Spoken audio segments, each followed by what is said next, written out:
Assalamualaikum warahmatullahi wabarakatuh. Berjumpa kembali dengan saya tentunya di cerita horor. Bagaimana kabar kalian? Semoga baik-baik saja ya, dan dijauhkan dari berbagai mara bahaya. Amin. Nah, bagi kalian yang belum subscribe, silahkan subscribe terlebih dahulu supaya tidak ketinggalan cerita-cerita seram selanjutnya. Nah, di video kali ini saya akan membawakan cerita. Sebelum mulai ceritanya, seperti biasa, di dalam cerita ini semua nama dan tempat disamarkan demi menjaga privasi. Langsung saja, seperti apa ceritanya? Simak video ini sampai habis. Daripada penasaran, tak usah kelamaan lagi, kita masuk ke ceritanya.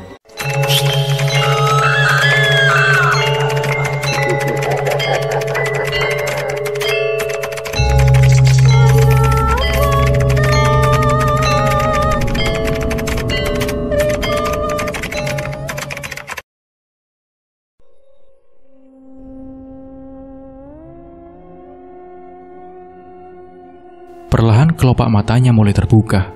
Suasana yang asing membuatnya kembali menutup mata, mencoba mengingatkan apa yang baru saja terjadi semalam. Lalu bayangan kejadian itu kembali terlintas. Tubuhnya didorong oleh seseorang hingga jatuh tepat di atas kasur dengan spray berwarna putih tersebut. Membuat wanita muda itu refleks, bangkit lalu duduk untuk mengamati sekeliling. Ia mengedarkan pandangannya ke seluruh ruangan. Beberapa buku nampak berserakan, dan di samping rak buku itu terdapat sebuah gitar tua. Nafas wanita muda itu terengah. Pelan tapi pasti, ia menarik selimut yang menutupi tubuhnya. Dan benar saja dugaannya, di spray putih itu ada noda darah yang sudah mengering. "Arya! Arya!" teriak wanita muda itu marah, sehingga suaranya pun bergetar. Seorang laki-laki berusia 23 tahunan masuk ke dalam ruangan tersebut sambil tersenyum penuh arti. Entah apa yang terjadi padanya, tapi melihat senyum si lelaki itu, si wanita muda tertunduk. Ia yang awalnya benar-benar marah, kini menjadi lunak dan hanya bisa menangis sesegukan. "Kau mengingkari janjimu. Kau bilang kau tak akan melakukan itu padaku sebelum kita sah menjadi suami istri. Kau pembohong," isaknya lemah terdengar. Lelaki itu duduk di dekatnya. Perlahan, ia membelai rambut wanitanya dengan lembut. "2 bulan lagi kita akan menikah. Tak ada yang perlu kau takutkan. Aku tidak akan lari meninggalkanmu. Percayalah," bisiknya lembut. Arya memanglah seorang laki-laki yang baik. Setidaknya begitulah yang dirasakan oleh Ainun kala berpacaran dan akhirnya memantapkan hati menikah dengan laki-laki tersebut. Walau sebelum itu, kegadisannya diambil tanpa izin oleh Arya sewaktu mereka berada di bawah pengaruh alkohol. Dan entah mengapa, sekesal apapun Ainun, ia tak pernah bisa marah pada laki-laki itu. Bahkan setelah menikah, Ainunlah yang bekerja keras untuk menafkahi mereka berdua. Keseharian Arya hanya tidur dan bermalas-malasan tanpa berpikir mencari pekerjaan untuk membantu istrinya. Suatu hari setelah berbulan-bulan lamanya usia pernikahan mereka, adik Ainun yang nomor 4 datang berkunjung ke rumah yang dihuni kedua pasangan Ainun dan Arya tersebut. Setelah menikah, Arya dan Ainun tak tinggal bersama orang tua, tapi mereka tinggal berdua di salah satu rumah milik orang tua Ainun, karena sebelumnya Arya tinggal di rumah sewaan. Jadi untuk menghemat biaya kehidupan keduanya, mereka pun akhirnya disuruh untuk tinggal di rumah milik orang tua Ainun yang sudah lama kosong. Memang beberapa waktu lalu, Ainun diberitahu ayahnya kalau adiknya yang sudah beranjak remaja itu akan tinggal sementara waktu bersama mereka, dikarenakan adiknya akan bersekolah di kota tersebut.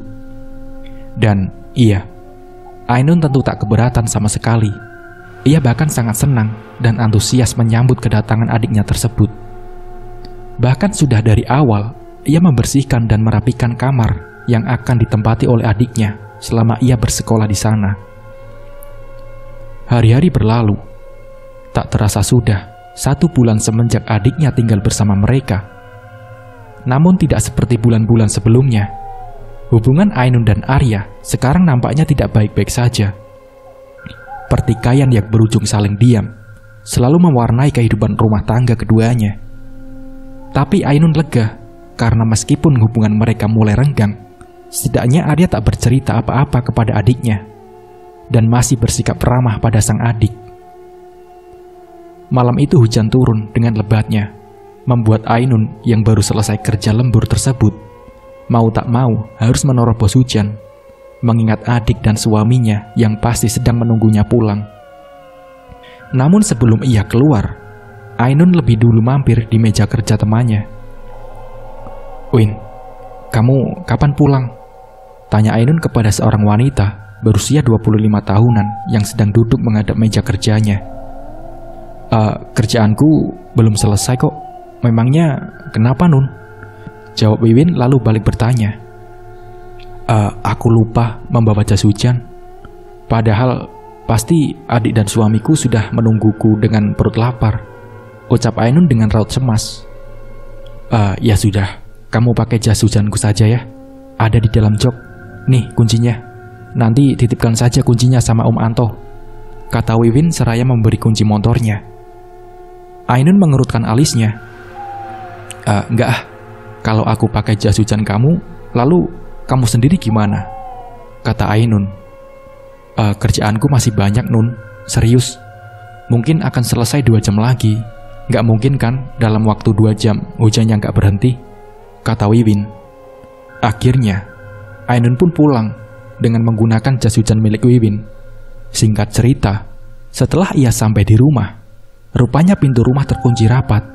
Bahkan beberapa lampu nampaknya tak dinyalakan. Beberapa kali Ainun mengetuk-ngetuk pintu, tapi tak ada respon dari dalam. Karena saat itu hujan masih turun sangat deras bersamaan dengan guruh guntur dan petir. Dalam keadaan gelap dan hujan, Ainun berjalan ke arah pintu dapur yang terletak di samping dan sedikit menjorok ke belakang. Namun nihil, pintu itu juga ternyata dikunci dari dalam. Kemana sih mereka? Sungut Ainun kesal. Lampu pun akhirnya menyala tiba-tiba dari kamar adiknya. Saat Ainun mengintip dari celah kaca yang gordennya sedikit terbuka, ia melihat pemandangan yang membuat jantungnya seakan berhenti berdetak. Mengapa tidak? Karena ia melihat dengan mata kepalanya sendiri, sang adik dan suaminya sedang melakukan hal yang senonoh di dalam kamar tersebut. Karena hati dan perasaannya sudah tak bisa lagi mengendalikan emosinya yang memuncak, Ainun mengambil sebuah batu, lalu memukulkannya pada kaca jendela hingga pecah berkeping-keping. Adik dan suaminya yang sedang asik berzina tersebut jelas kaget dan nampak sekali raut ketakutan adiknya ketika melihat wajah Ainun yang merah padam. "Buka pintunya, buka sekarang!" Ainun pun berteriak. Plak! Sebuah tamparan mendarat di pipi mulus sang adik. Darah dari luka di tangan Ainun pun ikut membekas di pipi gadis itu. "Aku pulang, hujan-hujanan hanya karena memikirkan perut kalian berdua. Tapi rupanya apa yang aku lihat malam ini sangat berbanding terbalik dengan apa yang aku lakukan untuk kalian. Apa kalian itu tidak punya otak? Kau juga, Arya. Dia ini adikku. Kenapa kalian begitu tega?" teriak Ainun dengan suara yang bergetar menahan tangis. Arya hanya berdiri mematung, terdiam 1000 bahasa. Begitu juga dengan adiknya yang tertunduk sesekali terisak. "Aku akan melaporkan kelakuan kalian pada Abah," ancam Ainun akhirnya. Disitulah baru Arya mulai berbicara dan tangis adiknya semakin terdengar jelas. Aku hilaf. Aku benar-benar hilaf. Tolong jangan ceritakan masalah ini pada Abah," ujar Arya memohon. Jangan, Kak. Aku sungguh minta maaf. Ini semua di luar kendaliku. Ya Tuhan, aku benar-benar bodoh. Tolong jangan sampai masalah ini sampai ke telinga Abah. Aku bisa mati, Kak. Isak sang adik memelas. Ainun benar-benar marah saat itu. Ia sama sekali tak menggubris perkataan keduanya. Prak! Ainun membanting pintu kamarnya. Ia langsung menjatuhkan tubuhnya di atas kasur. Ainun membenamkan wajahnya ke bantal dan mulai menangis sesegukan. Hampir 1 jam lebih ia menangis dan perlahan-lahan ia mulai tertidur. Di Di dalam mimpinya, Ainun melihat spray miliknya hanyut terbawa arus ketika sedang dicuci. Dan akhirnya, ia terbangun ketika sebuah tangan mengelus punggungnya. Rupanya itu adalah Arya. Arya memohon dan memberikan penjelasan atas apa yang terjadi malam itu. Aku berjanji tidak akan mengulangi hal itu. Dan aku mohon jangan sampai masalah malam ini sampai ke telinga ayahmu. Karena aku yakin kau pasti akan disuruh meminta cerai. Dan aku benar-benar gak sanggup kehilangan kamu, ucap Arya lirih, membuat dada Ainun bergetar, meski ia sangat sakit dan kecewa. Tapi entah kenapa, ia tak tahan jika sudah kena rayon Arya. Dan akhirnya, Ainun pun mau memaafkan suaminya, dengan syarat untuk tidak lagi mengulangi hal itu. Tentu saja Arya menyanggupi dan berjanji. Bahkan sumpah atas nama Tuhan pun ia ucapkan untuk membuktikan kesungguhan janjinya pada Ainun. Hari-hari kembali seperti biasa. Kita berpindah menurut sudut pandang adiknya Ainun, yaitu Rahma. Semenjak kejadian malam itu, hubungan kakak beradik tersebut menjadi renggang. Meskipun tinggal serumah dan tersentuh bahu ketika berpapasan, mereka saling acuh dan tak menghiraukan satu sama lain. Begitu juga dengan Arya. Meski satu atap dengan Rahma, ia sudah tak lagi mau bertegur sapa dengan adik iparnya tersebut. Setidaknya seperti itulah yang mereka tampakkan ketika Ainun ada di rumah. Namun yang terjadi di belakang Ainun tentu saja berbeda dari yang tampak di depan. Meski tak lagi bertegur sapa di hadapan Ainun, tapi mereka masih bertukar pesan melalui aplikasi smartphone. Hubungan keduanya masih sangat baik, bahkan bisa dibilang masih sangat panas-panasnya. Sesekali mereka akan keluar dan menginap di penginapan, ataupun singgah di semak-semak dan melakukan hal tak senonoh di sana. Dan anehnya, Rahma seperti hilang akal bila menyangkut soal Arya. Bahkan dimanapun dan kapanpun Arya ingin melakukan hubungan intim dengannya, ia selalu melayani nafsu laki-laki itu. Meskipun ia tahu kalau tak akan mungkin bisa bersama dengan Arya, tapi ia tak peduli. 1 tahun telah berlalu. Hari itu sepupu Ainun yang bernama Ida datang berkunjung ke rumah bersama dengan anaknya yang baru saja berusia 3 tahun. Ia curhat pada pasangan itu tentang rumah tangganya yang sudah di ujung tanduk, karena suaminya berselingkuh dengan seorang wanita yang bekerja di sebuah warung makan di dekat perkebunan kelapa sawit. Kalau dia selingkuh, kau harus selingkuh juga. Jangan mau kalah, ujar Arya terdengar menyela pembicaraan keduanya. Ainun pun menarik nafas sembari menatap tajam ke arah Arya. Maaf, aku hanya bercanda, ucap Arya kemudian.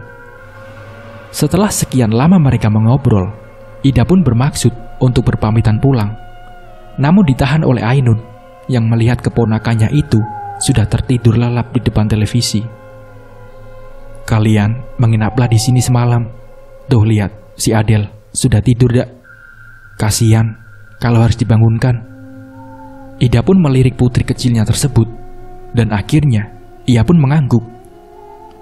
Jam sudah menunjukkan pukul 5 sore kala itu. Maaf ya dak, aku gak bisa menemani kalian malam ini. Soalnya aku dapat shift malam seminggu terakhir ini, ucap Ainun seraya menggenggam tangan Ida. Iya gak apa-apa, aku ngerti kok. Hati-hati kerjanya ya, balas Ida tersenyum. Sepeninggal Ainun, Ida dan Arya mengobrol panjang, dan sesekali Ida tertawa lepas dengan lelucon yang dilontarkan Arya. Dan entah bagaimana, tiba-tiba Arya perlahan-lahan mulai mendekatkan bibirnya pada pipi Ida. Keduanya terbawa suasana, hingga akhirnya azan maghrib pun berkumandang, menyudahi ciuman keduanya. Tangan Arya masih berada di bahu Ida ketika Rahma masuk ke dalam rumah. Arya melempar senyum pada adik iparnya itu.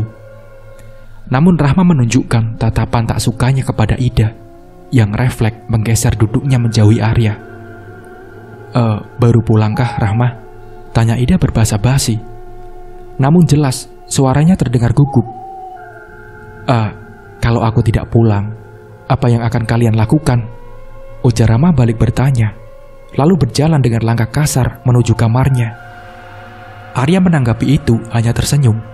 Ia tahu jika Rahma cemburu pada Ida. Aduh, aku jadi merasa bersalah. Aku takut kalau Rahma melaporkan apa yang dia lihat tadi pada Ain, kata Ida. Gak usah khawatir. Aku akan menyelesaikan kesalahpahaman ini, ucap Arya. Ida pun mengerutkan alisnya. Ia hendak bertanya, tapi kemudian ia mengangguk tanpa bertanya apa-apa kepada Arya. Malam itu setelah Ida tidur, Arya masuk ke dalam kamar Rahma. Rupanya, Rahma masih merajuk dan tak menanggapi Arya. Tapi lagi-lagi, Arya berhasil meyakinkan Rahma bahwa antara ia dan Ida sama sekali tak ada hubungan apapun. Lalu kemudian, mereka pun berbaikan lagi. Ini apa, Dek? Kamu minum obat ini? Ujar Ainun setelah mendobrak masuk ke dalam kamar adiknya. Wajah Rahma seketika menegang ketika melihat kepingan obat penunda kehamilan itu berada di tangan sang kakak. Itu bukan punyaku, Kak.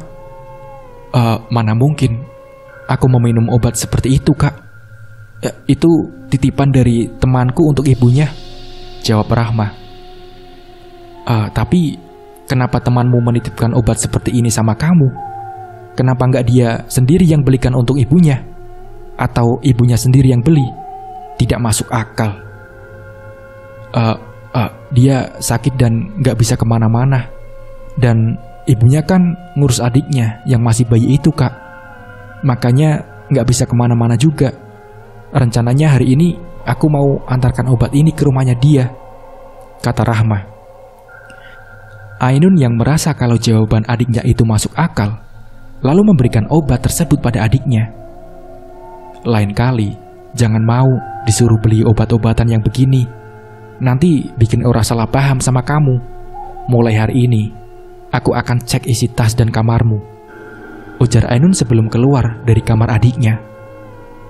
Rahma pun menghela nafas lega, meskipun kelegaannya hanya sementara. Dan benar saja, setelah hari itu, Ainun selalu rutin mengecek isi kamar adiknya dengan detail.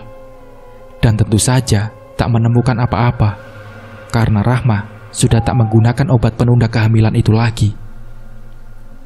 Namun masalah besar pun muncul.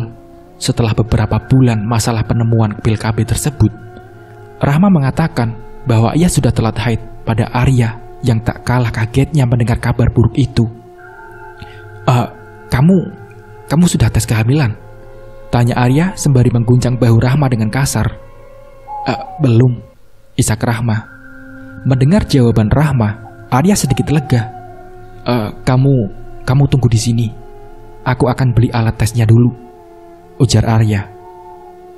Singkat cerita, setelah menunggu beberapa saat, hasil tesnya pun mulai terlihat. 2 garis merah muda nampak sangat jelas terlihat. Rahma pun menangis sejadi-jadinya ketika mengetahui kalau ia sudah positif hamil. Arya pun nampak cemas dan tak kalah bingung. Bagaimana kalau masalah ini sampai ke telinga Ainun dan orang tuanya? Kamu harus gugurkan kandunganmu, kata Arya. Tapi aku takut. Kenapa kita nggak jujur saja sama Kak Ainun? Aku yakin dia bakal mengerti dan izinin kita buat menikah, ujar Rahma seperti sudah kehilangan akal. Tidak mungkin, bentak Arya gusar. Semenjak hari itu, Arya jarang berada di rumah. Bahkan nomor Rahma pun sudah ia blokir. Rahma yang masih berusia belasan tahun itu pun tentu tak pandai menutupi rasa takut dan kekhawatirannya di hadapan Ainun. Apalagi sudah beberapa waktu ini, ia mulai mengalami mimpi buruk yang aneh dan membangunkannya tepat di tengah malam dengan badan yang dibanjiri oleh keringat. Ainun mulai mencium gelagat aneh pada adiknya yang menjadi lebih tertarik pada buah-buahan muda seperti kedondong, mangga muda. Bahkan beberapa kali ia melihat adiknya itu memakan jeruk nipis yang dicampur dengan kecap asin dan cabai. Tanpa sepengetahuan adiknya, Hari itu Ainun membawa Rahma ke tempat praktek dokter Hartini yang merupakan teman lamanya Ainun. Di tempat itu, Rahma dicek dan diminta untuk melakukan tes kehamilan. Meski menolak, namun ia tetap dipaksa oleh Ainun. Tidak akan sakit. Cuma air kencingmu yang dibutuhkan, bentak Ainun. Dan setelah beberapa saat kemudian, dokter Hartini menjelaskan bahwa Rahma sudah hamil lebih dari 8 minggu. Rahma pun bergetar dan matanya mulai berair. Ia tahu masalah besar akan segera datang padanya setelah itu. Sepanjang perjalanan pulang, Ainun hanya diam saja, membuat Rahma semakin ketakutan. Dan apa yang ditakutkan oleh Rahma pun menjadi kenyataan. Ainun membawanya pulang ke rumah orang tua mereka. Tanpa basa-basi, Ainun melaporkan masalah Rahma kepada orang tua mereka. Sebuah tamparan dari Abah mendarat tepat di wajah Rahma. Pipinya yang mulus seketika memar dan memerah. "Siapa laki-laki itu? Hah? Siapa?" ujar Abah dengan suara yang menggelegar. Rahma pun sesegukan. Ia menundukkan wajahnya dalam-dalam. Dan tiba-tiba saja, sesuatu yang aneh terjadi. Tubuh Rahma tiba-tiba kejang. Giginya mengantuk dan urat-urat leher terlihat jelas. Ibunya yang melihat itu jelas histeris. Mereka berusaha menyadarkan Rahma. Bahkan mencipratkan air pada wajahnya pun sudah dilakukan. Tapi Rahma tak juga merespon. Tubuhnya masih kejang dan darah mulai keluar dari hidungnya. Meskipun Abah saat itu sangat marah kepada Rahma, tapi beliaulah yang paling khawatir dengan keadaan Rahma. Ambil kuncinya, ambil, cepat," ujarnya dengan suara bergetar. Hari itu, Rahma dilarikan ke rumah sakit kecil yang ada di daerah tersebut. Keadaan Rahma berangsur-angsur pulih setelah dirawat selama 3 hari di sana.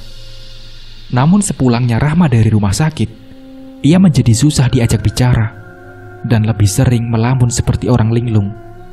Bahkan, ia bisa sampai berjam-jam lamanya menatap ke satu objek tanpa mengalihkan pandangan ke objek lain. Sesekali terdengar rintihan mengiris dan tawa yang aneh. Beberapa kali juga ia mencoba melukai tubuhnya sendiri. Seakan-akan itu ia lakukan bukan atas kemauannya. Tapi ada sesuatu yang tak kasat mata tengah mengendalikan tubuhnya. Dari tatapan matanya bisa dilihat kalau dia juga tak mau seperti itu. Bagaimana dengan keadaan adikmu?" tanya Arya di suatu hari ketika Ainun akan bersiap-siap berangkat kerja. Dia benar-benar depresi.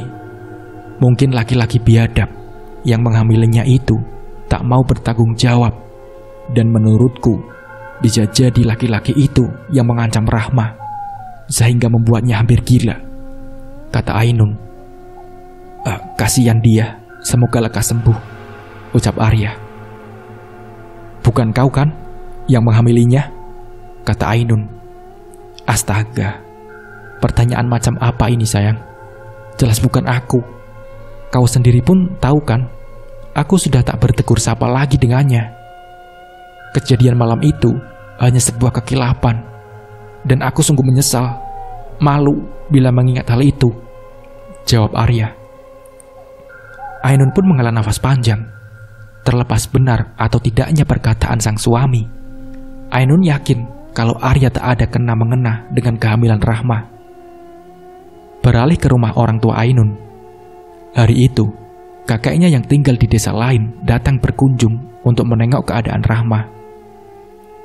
Kakek ini adalah adik kandung dari kakeknya Ainun yang sudah meninggal. Beliau ini dikenal sebagai sesepuh desa.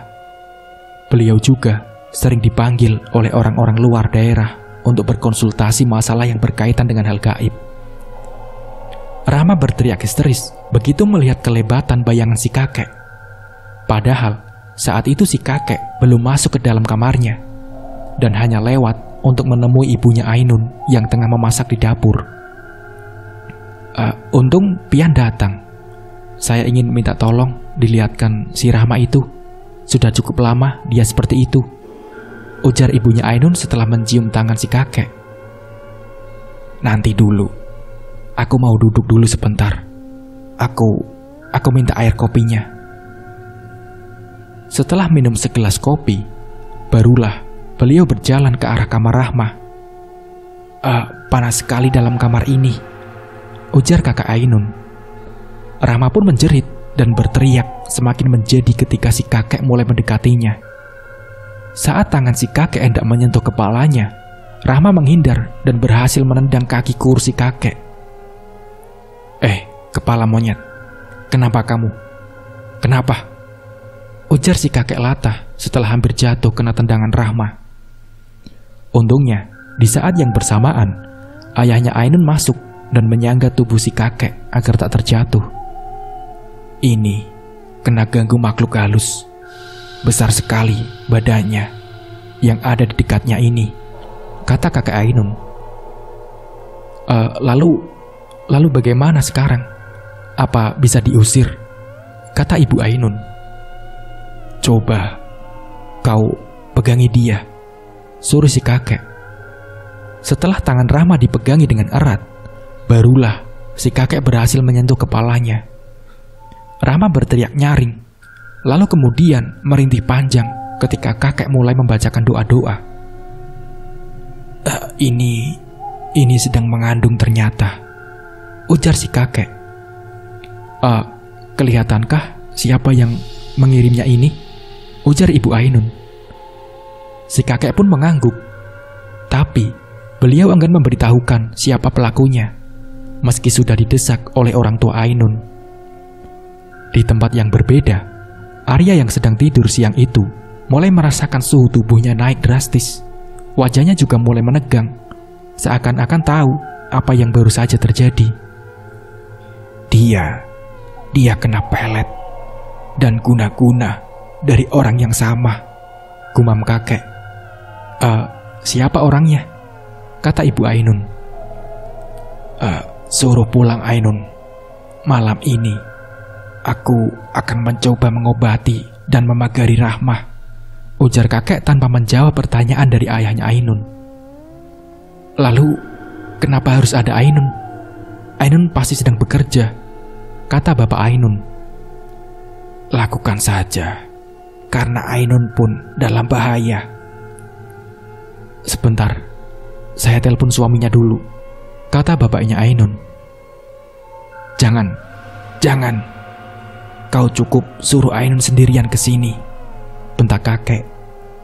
Meski bingung, ayahnya Ainun akhirnya menuruti perintah si kakek.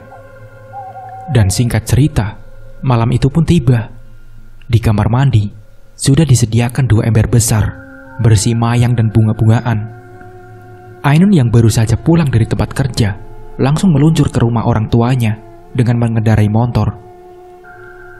Jalanan menuju rumah orang tuanya malam itu sedikit licin dikarenakan hujan. Ainun sangat berhati-hati mengendarai motornya. Ia melepaskan jas hujannya begitu sampai di depan pintu rumah. Ia mencari-cari sendal suaminya, namun tak ada di sana. Arya mana bah? Belum datang? Tanya Ainun begitu masuk ke dalam rumah. Si kakek menatap tajam ke arah Ainun. Sudah lama kamu menikah, tapi kenapa tak pernah mengajak suamimu menemuiku? Ujar kakek. Ainun pun tersenyum kecut mendengar pertanyaan si kakek. Kau bukan Ainun cucuku. Apa? Maksudnya kek? Lelaki itu tidak tampan, harta dia tak punya, hidup pun hanya bergantung padamu. Makan, tidur, sama sekali tak memikirkan kerja. Apa yang kau harapkan dari dia? Kata kakek. Mendengar perkataan si kakek, raut wajah Ainun berubah. Pian, jangan berbicara seperti itu. Walau bagaimanapun, Arya tetaplah suami saya. Baik buruknya dia, saya tetap sayang dengannya. Jangan sementang-mentang karena Pian sudah tua, lalu bisa semena-mena memburukan suami saya, ujar Ainun dengan tatapan tajam. Hormati sedikit pada kakekmu, Nun, bentak Abah. Kakek tersenyum, lalu mengangguk. Perlahan-lahan, ia berdiri dan mendekati Ainun yang masih berdiri di dekat pintu. Mulut kakek berkomat-kamit membaca doa. Lalu kemudian beliau mengusap wajah Ainun, dan setelah itu tubuh Ainun ambruk. Letakkan dia di atas kain yang tadi sudah kusiapkan, kata kakek. Setelah itu, Ainun yang masih tak sadarkan diri lantas diberikan air putih dari sebuah botol. Perlahan-lahan, Ainun pun tersadar. Matanya menatap bingung pada orang-orang yang mengelilingnya. Saya kenapa?" kata Ainun. "Kamu ingat apa yang baru saja terjadi?" tanya kakek. Ainun pun mengangguk. Kakek nampak puas mendengar jawaban dari cucunya tersebut. Lalu kemudian, kakek melangkah meninggalkan Ainun yang masih kebingungan. Beliau menatap Rahma yang duduk terpasung dengan kain panjang. Sesekali ia menggeram marah, menatap kakek dengan tatapan yang seolah-olah ingin melumat habis tubuh kurusnya kakek. Allahu Akbar, Allahu Akbar, Allahu Akbar. Kakek mulai duduk dan mulai berzikir tepat di hadapan Rahma. Rahma mulai menunjukkan rasa tak nyaman ketika berhadapan dengan kakek. Tubuhnya menggeliat-liat. Ia bergumam dengan suara yang kadang terdengar jelas dan kadang sayup-sayup seperti bisikan. Panas, teriak Rahma akhirnya. Kakek lantas berdiri, lalu menyuruh orang tua Ainun untuk membawa Rahma ke kamar mandi. Si kakek akan segera memandikan Rahma untuk membuang kiriman guna-guna dan pelet di tubuhnya. Masih dalam keadaan terikat dengan kain panjang, Rahma dimandikan. Ia tak bisa berontak karena kain panjang yang mengikat tubuhnya itu. Padahal sebelumnya, Rahma mampu berontak ketika diikat dengan tali tambang. Pada guyuran pertama, nampak asap putih yang sangat tipis keluar dari kepala Rahma. Di guyuran kedua, tubuh Rahma menggigil. Dan pada guyuran ketiga, tubuh Rahma tak beraksi lagi. Ainun yang juga ada di sana disuruh mengganti bajunya dengan tapih. "Kemari, biar kau sekalian kumandikan," kata kakek. Saat dimandikan, guyuran demi guyuran, Ainun merasa ada sesuatu yang keluar melalui kepalanya. Rasanya panas, lalu kemudian menghangat. Rasa lega, nyaman, dan tubuh terasa jauh lebih segar setelah dimandikan. "Kalian semua, jangan ada yang keluar rumah malam ini. Aku akan menyelesaikannya sampai tuntas malam ini," kata kakek. Beliau pergi diiringi tatapan bingung oleh orang-orang di rumah tersebut. Kakek menaiki motor poswannya. Lalu perlahan-lahan, suara motor itu menjauh dari halaman rumah. Sesampainya di rumah, kakek lantas membasuh diri dan kemudian berwudu. Beliau sholat. Setelah selesai sholat, kakek mulai berzikir kembali.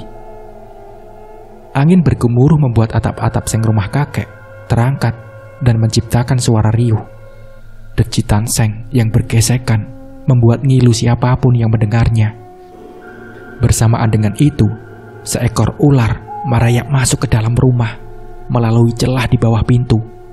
Ular kobra hitam dengan racun mematikan itu mendekati kakek. Namun ular itu hanya mengangkat kepalanya menyerupai sendok. Hewan berbisa tersebut sama sekali tak menyerang kakek. Saat kakek membuka matanya, perlahan-lahan ular itu menjauh. Kembalilah kepada tuanmu," ujar kakek. Dan kemudian ular itu keluar melalui celah yang sama. Tentu itu bukan ular sembarangan. "Alhamdulillah," ucap kakek seraya mengusap wajahnya. Beliau bangun dari duduknya, lalu berjalan ke arah kamar. Keesokan paginya, si kakek menemukan ular yang sama dengan yang tadi malam. Namun ukurannya jauh lebih kecil, tergeletak mati di tangga rumah. Kakek melemparkannya ke halaman rumah. Lalu kemudian, beliau bersiap-siap untuk pergi ke rumah orang tua Ainun, yaitu keponakannya. Di situ, barulah kakek menceritakan apa yang terjadi sebenarnya. Anak yang ada di dalam kandunganmu itu tidak bersalah. Biar bagaimanapun dia adalah titipan dari Allah. Jangan pernah menyia-nyiakan ataupun membedakannya, karena anak-anak itu semuanya sama. Terlepas dari perbuatan orang tuanya, mereka bersih dan suci, ujar kakek menatap cucu-cucunya satu persatu.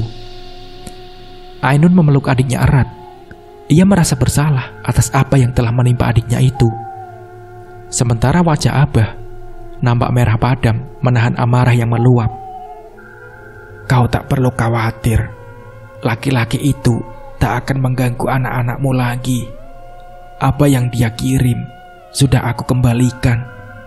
Sekarang mungkin dia sedang menikmatinya, ujar kakek menatap Abah. Ainun akhirnya bercerai, dan Rahma terpaksa harus putus sekolah. Sementara Arya, ia sudah kehilangan kewarasan. Setelah berbulan-bulan kemudian, bayi itu lahir. Kau bisa melanjutkan hidupmu, Dek. Biar bayi ini, aku yang mengurusnya, ucap Ainun pada adiknya. Nah, seperti itulah ceritanya. Semoga di cerita ini bisa diambil pembelajaran dan hikmahnya. Mungkin cukup sekian dari saya. Wassalamualaikum warahmatullahi wabarakatuh.